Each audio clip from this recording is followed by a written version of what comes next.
everyone. We are presenting the University of Latvia. I am Inesa Vorončuka. I am the head of Department of Public Administration, and Olga is our doctoral student. As the University of Latvia, we are responsible for how in better way to prepare potential civil servants. And it is why thank you very much to organizers and to all of you that you invited us to these discussions. For us, it is very useful to know what is the new views of how to make the better way this assessment of civil servants. What is the main rules for preparing our students? We are going to give you more information about the definition of civil service and civil servant in Latvia, some information about the history of civil service development after the independence restorations, public administration training problems, future professional development of civil servants and other officials, development concept of public administration, human resources, and planned reforms of the civil service. At first, I can say you that our university, we have the program for public administration, and this program has full accreditation. We have doctoral program, and we have master program. In previous time, we had also this bachelor level of the program, but now we decided that for us it is more effective to invite bachelors from others, from different fields of knowledge, and prepared them as a master program. Now, maybe some words. And now let's define the main terms that we are going to use. So the service, civil service is a service that includes the national civilian authority staff, and it's the public service sector which doesn't include legislative, judicial, or military matters, and where employees are selected, that is quite important, by competition, assessing all applicants. Also, these are generally all people involved in the public administration. So the public servant. Public servant is a person who is a direct administration, in a direct administration institution, fulfill different kind of tasks, such as forms the policy or development strategy of a sector, coordinates the activities of the sector, prepares or issues administrative documents, and so on and so forth. And of course, it's important to highlight that a civil servant in the specialized state civil service is a person who performs the functions in a diplomatic and consular service and the state revenue service. And now I guess that we can briefly go through the development of the civil service through the history. Some words about this, yes. In order to create a public administration that would fulfill its functions fairly and effectively, the government created the Ministry for State Reform, and it was during the period of 1993 till 1995. This ministry developed the public administration reform policy paper, the first law of civil service. It was in April 1994, the School of Public Administration and Civil Service Administration, established under the Prime Minister. The Public Administration Reform Bureau was established in 1997 and exists till 1999, and the Secretariat of the Special Assignments Minister for Public Reform Affairs, they were responsible for law on the public administration system, for the administrative systems. The Ministry of Finance was responsible for internal audit system, and the Ministry of Justice administrative procedure system. A new law of civil service came into force in 2001, involving a move from the career system. We already heard about this, the same situation in Lithuania and Estonia, introduced by the 1994 law to a post system and reducing the scope of the civil servants to central government ministries and subordinated institutions and a certain number of special groups of public servants, as police, firefighters, border guards, state revenue service, the diplomatic and consular service. Since 2003, the state essentially this organization was responsible for managing the center of government, including police planning and coordination, public administration reforms, and overseas in-service training for the public administration. And now maybe because we are more interested about this training and development program for civil servants, some words about these problems of training public administration. Yeah, so based on our previous researches that are also presented in a number of scientific conferences, we found out that sometimes public administration ignores well-being and motivation of their employees. And also how it was already highlighted that especially young employees and job seekers and also other Latvian public administration employees are striving for the professional development. And it's quite important, I would say, requirement to the employers, especially for the youngest generations. And of course, sometimes it happens just because public administration organization don't have enough resources to organize the training process. For instance, when in 2009 the economic crisis hit Latvia, the point that in the civil servant law that the right of a civil servant have covering the training cost has been excluded.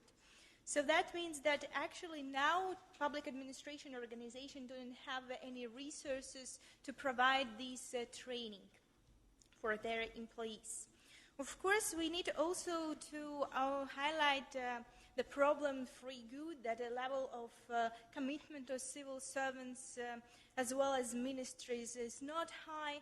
And we also talk about Latvian School of Public Administration, and we can say that currently this institution can't fulfill its tasks because it hasn't been responsive to these changes needs following the initial massive training efforts.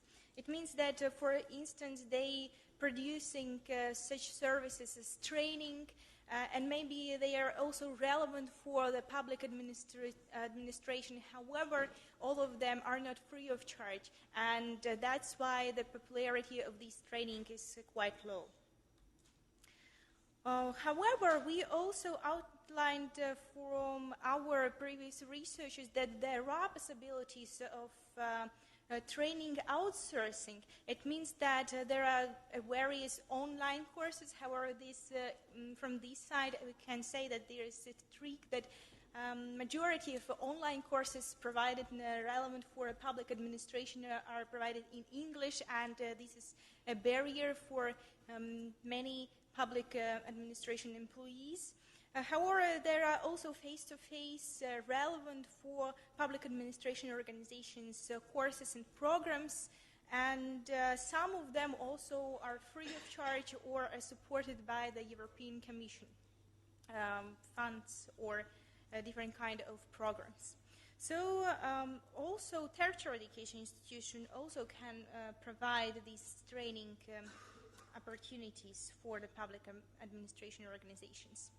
However, now it's quite a curious document that we are going to present. It's a development concept of public administration human resources that was developed by the State Chancellor in 2013. And it was based on the survey that was conducted in 2012. And here are some results of this survey.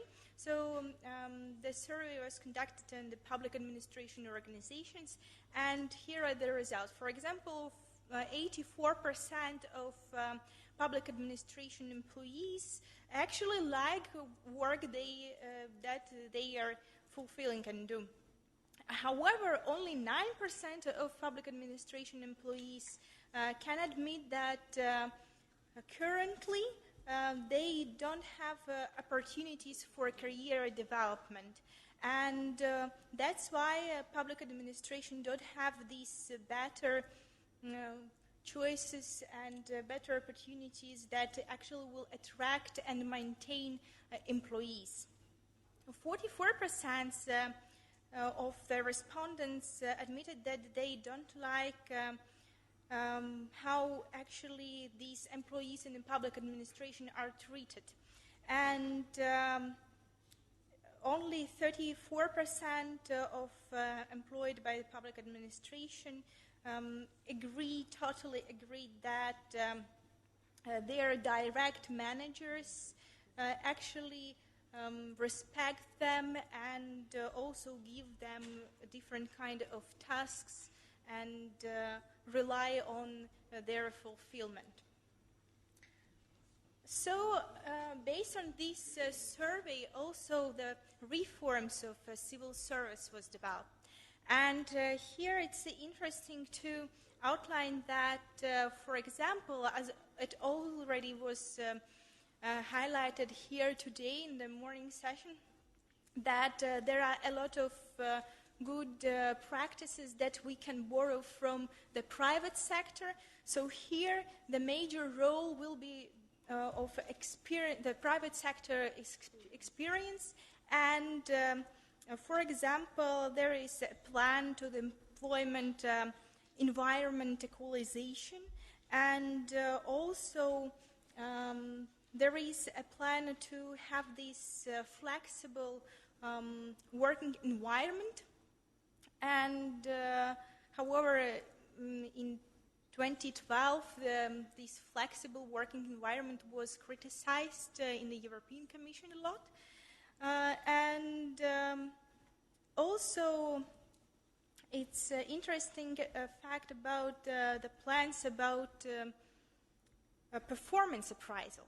So actually, now the compensation system should be connected to the performance appraisal. And here, as we see that already quite 2 years passed since this document was published and reforms started to be implemented. However, we still don't have any official results on evaluation of these reforms implementation. However, we have a lot of students who are working for the ministries of Latvia, and they share their experience on these performance appraisal systems. So there is a software that was implemented. However, majority of these employees treat this procedure as a formal one. And they also provided by the guide where is the instruction on how to fill this appraisal form, and what the scale means, and what kind of competences are there, and what they mean. However, actually, people don't use this document and don't read this long, several pages long instruction, and this is a problem because then the appraisal isn't fair and everyone fills it in the form like they understand it. And there is quite pointless activity, I would say. And also, I would like to emphasize this problem on communication that was also highlighted by our colleague and Jurgita Domaikiene, and she said that there is this problem in communication. However, here it's also a part of my dissertation. The employer brand development comes, and I guess that this is one element that also is important here to take it into consideration. And I hope that public administration will also turn to such scientists as we are and will listen to us and will have advices on the reforms and